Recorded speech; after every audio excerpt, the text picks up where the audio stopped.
Guys, a few days ago, I did a video reaction to when the United States caught Osama bin Laden, and it was a pretty freaking sweet video to watch. So today we're going to check out how America caught Saddam Hussein. Now, I'm not too familiar with the story. The only thing I know that he was hiding in a hole somewhere. So this video is going to be pretty interesting for me to check out for the first time. So before we begin, I just want to say a huge thank you to every single one of you who has been showing me so much love and support on this YouTube channel over the last couple of weeks. If you guys are new and you can help me out, hit that subscribe button because we are so close to 3,000 subscribers. It would be very much appreciated. Now, all I have to say, you guys, is sit back, relax, and let's enjoy this video together. December 13th, 2003, Ad-Dar, Iraq, 8 p.m. Total darkness blankets the farmlands along the Tigris River. Special Ops soldiers, Task Force 1. So before we begin, let's just point out the obvious. It is an AI video. I apologize if you guys are misled or there's false information in this. If you guys want me to do another video reaction to this after this video, let me know down in the comments, but we'll check this out because it looks pretty sweet. It's got over 4 million views, so it must be a pretty good video. 21 move in complete silence. They are exhausted, on edge. The first two target farms were empty. It seems target number 1, the Ace of Spades, has slipped away like a ghost again. Mission Commander Colonel James Hickey checks his watch. Time is running out.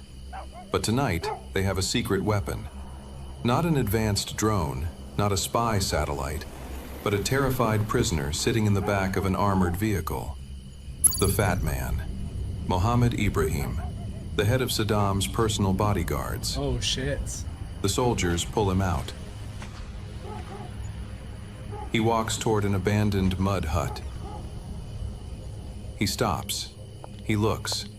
And then he kicks the ground with the tip of his boot. No. A spot that looks nothing like a hideout. Just dirt, garbage, and an old rug. No. The soldiers pull back the rug. They clear away the dirt.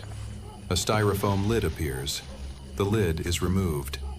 The stench of rot and stale air rushes up from the earth.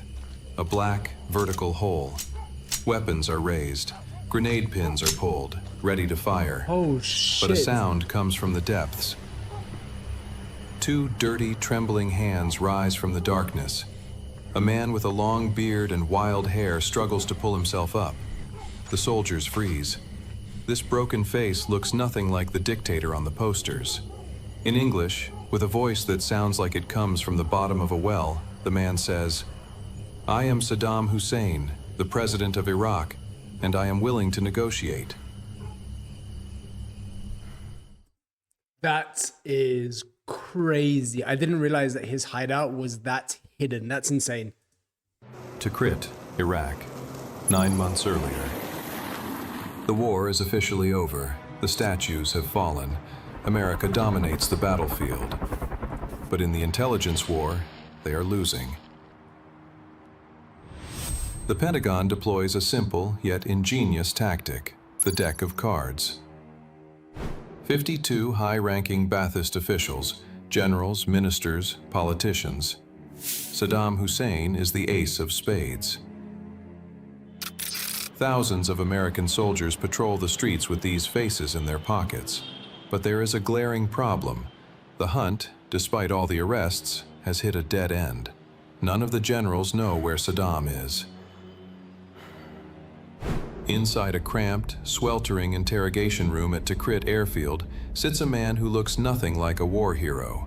Sergeant Eric Maddox, a low-level interrogator with bloodshot eyes from weeks of sleeplessness. He stares at the organizational chart on the wall, the faces of the high-ranking generals. Maddox steps forward and tears them down. He has a different theory. A dictator on the run doesn't trust his ministers. He only trusts blood. Maddox rewrites the strategy. He starts interrogating the invisible people. Drivers, cooks, gatekeepers, the targets the U.S. Army considered worthless. He begins mapping a new network. Red lines form across the whiteboard. All roads lead to a single route, the al-Musalat family, Saddam's inner circle. Personal bodyguards, all from the same tribe. And at the center of this spiderweb sits an unknown face, a man on no playing card, Mohammed Ibrahim, the head of security. Maddox circles the name in red. The target has changed. The real hunt has just begun. That's the fat man. Identifying the name was the crazy. easy part. Catching the fat man himself is a nightmare. Mohammed Ibrahim is like a ghost. Maddox changes tactics. If we can't find him, we find his family. The interrogations begin, but these are not friendly conversations. We are in 2003, the era of enhanced interrogation techniques. The heavy shadow of what would later be revealed at Abu Ghraib is felt in this room. Damn, man. Under this brutal pressure, a strange clue finally emerges. In the interrogation room, Ibrahim's son drops a seemingly insignificant sentence. "My father likes fishing. He often visits a fish farm in Samara." To an ordinary listener, it's just a hobby. But in Maddox's mind, a spark ignites. He remembers reports from months ago, the confession of Saddam's former chef. Saddam has an obsession with grilled fish, maskouf. The pieces connect in Maddox's mind. Ibrahim isn't just a bodyguard, he is the provider. The trail of the fish leads to the trail of Saddam. Special forces raid the farm in Samara. Ibrahim is not there. He has slipped through the net. But soldiers corner one of his close relatives at the farm. The man is detained. The interrogation is swift, violent, and high pressure. Everyone has a breaking point, and this man breaks. He gives up an address. Baghdad, an ordinary apartment in the busiest part of the city, the last place anyone expected. It is Maddox's final hours in Iraq. His bags are packed. His flight home is tomorrow morning. He has one last shot. Special forces raid the Baghdad apartment. Several men are detained. At first glance, Mohammed Ibrahim is not among them. All faces are unknown. In a desperate final attempt, Maddox pulls one detainee aside for a final interrogation. After hours of intense physical and psychological pressure, the man confesses. Mohammed Ibrahim was in the house during the raid. He is among us right now. Maddox runs to the courtyard. Prisoners sit on the ground, fabric hoods covering their heads. He rips the hoods off, one by one. First face? No. Second face? No. Third face? A heavy-set man. Terror in his eyes. Maddox locks eyes with him. The hunt is over. It is the fat man himself. Now, only one step remains, the location of the Ace of Spades. Here, history splits into two stories. The official U.S. narrative and Maddox's memoirs call this a clean victory of psychological warfare, a promise of $25 million and safety for his family, a win-win deal. But looking back at the images of Abu Ghraib, accepting this clean story is hard. We are in an era where enhanced interrogation techniques was code for torture. Was the war's biggest secret really revealed just through conversation and promises? It seems unlikely. The pressure goes beyond words. The pain is real. And under this pressure, whatever it was, the fat man's resistance shatters. He looks at the soldiers and says, "I will show you." The convoy moves out. Destination? A farm in Ad-Dawr. The circle is closed. We are back to where we started, the spider hole. But why here? To understand, we must rewind 235 days. Baghdad has fallen. Saddam Hussein is now a homeless fugitive. He knocks on the doors of old friends and tribes. But the fear of American retribution is stronger. One by one, they turn him away, rejected by his own inner circle. As a last resort, he turns to the Namik family, a humble farm belonging to his own tribe. This is the exact same farm where Saddam hid as a young man in 1959 after a failed assassination attempt on the prime minister. Contrary to the American media narrative, Saddam was not living like a rat in a hole. For 235 days, he lived in a small, simple room within the farm's hut. The spider hole was only for emergencies. a panic room built by his host, Allah Namik. This wasn't a simple pit, it was a vertical bunker. Depth, about 2 meters. Wow. Walls, reinforced with brick and cement. Interior, extremely tight, the size of a bunker. I want to see that again. Depth, Entrance by hidden bricks and rubble. So 6 feet down, and then there's... Man, that is crazy. Guys, fair play. That's a pretty sweet hiding spot. about 2 meters. Walls, reinforced with brick and cement. Interior, extremely tight, the size of a coffin. The entrance, a styrofoam lid camouflaged with dirt and weeds to blend perfectly with the ground. Jesus, man. Air, a single small plastic pipe to bring oxygen in. It was built for survival, not for living. Whenever American patrols got close, Saddam would grab his Glock, slip into the hole, and wait in the darkness. Once they passed, he returned to the hut. He was not a passive fugitive. He was still the commander.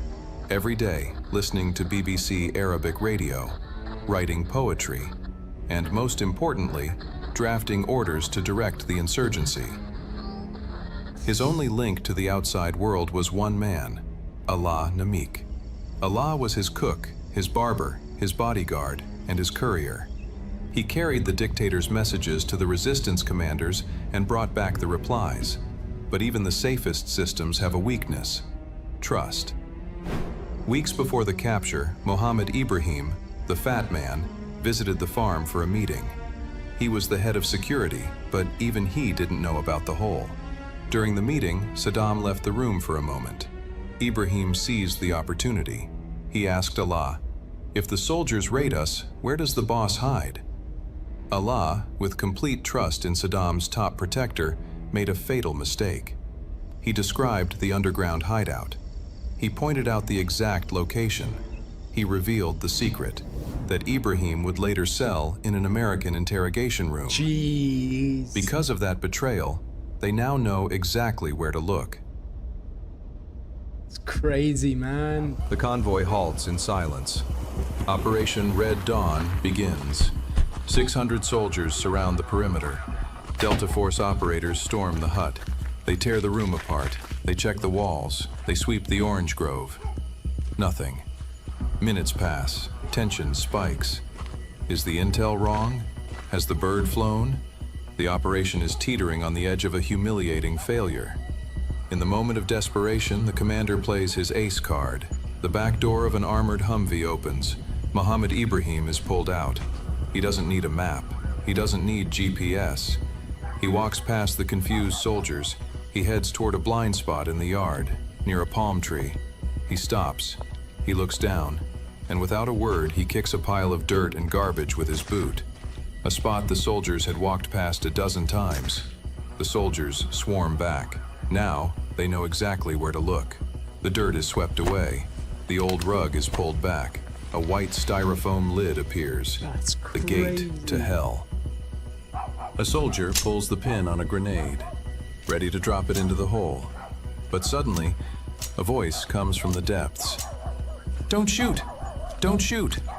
2 dirty hands rise from the darkness. The soldiers grab him. They haul him out like a sack of flour. A man with wild hair and a bushy, unkempt beard. He blinks in the harsh flashlight beams. He has a Glock 18 pistol tucked in his waist, but he doesn't reach for it. Total surrender. A soldier seizes the weapon. This gun will later sit as a trophy on George W. Bush's desk. Saddam dusts himself off. He looks at the soldiers and says in English, with a voice that has lost all its power, "I am Saddam Hussein, President of Iraq, and I want to negotiate." The Special Forces commander's reply is short and humiliating. President Bush sends his regards. Suddenly, the discipline breaks. Not from the Americans, but from the Iraqi interpreter, a man who fled Saddam's regime years ago. Now, facing his old tormentor, he snaps. He lunges at Saddam, punching him, screaming at him. Jeez. US sol- Are these real images? Let me know down in the comments if this is a real image, because if this is insane. I'm only seeing this for the first time. Soldiers have to physically pull him off the fallen dictator. Those punches were the symbol of a nation's suppressed rage. Ah, man, that has to be real. With the situation under control, Saddam is rushed to a waiting helicopter. The bird lifts off. The physical hunt is over.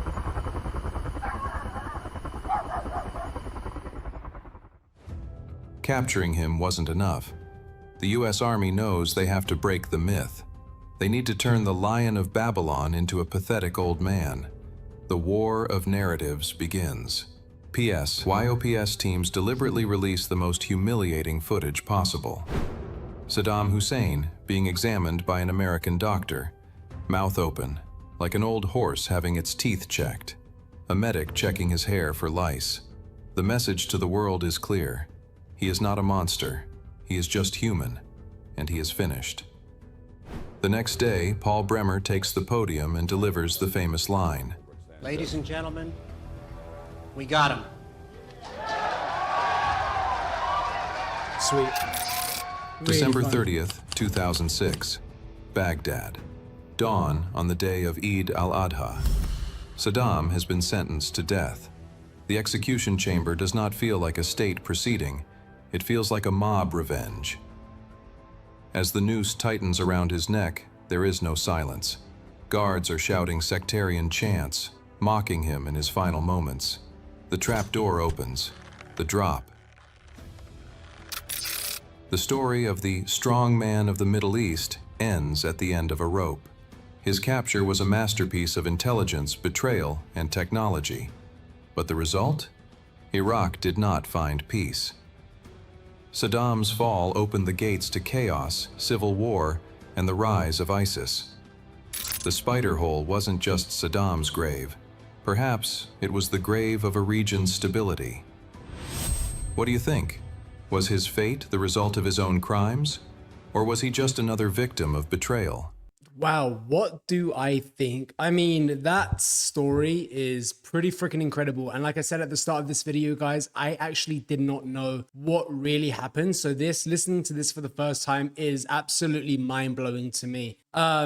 I mean, fair play to the guy. What a hiding spot. I mean, no one even knew about it until, you know, the fat man ended up giving up his location. So really, really incredible story.